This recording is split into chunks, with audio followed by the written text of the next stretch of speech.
This Ramadan brings with it 18-hour fast at the peak of summer, a challenge for the body and mind. In this short video, we look at what happens to your body when you fast. Less blood will be flowing to your digestive system when you fast, so more blood will be sent to other tissues in your body. In addition, your body will use the fasting period to remove deposits of cholesterol that line the blood vessels. When you breathe, your body can absorb thousands of toxins which are infused in the environment around us.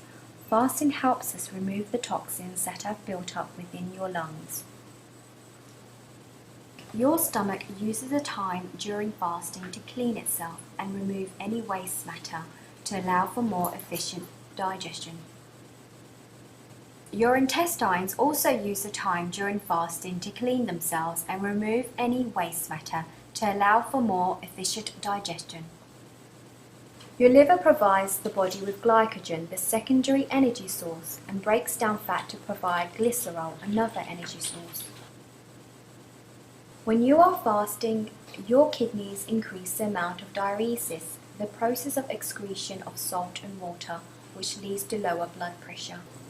The month of fasting can be extremely beneficial for us, mentally, spiritually, and physically. As long as you eat the right foods and don't push yourself too hard physically, you may find yourself in a healthier state at the end of the month.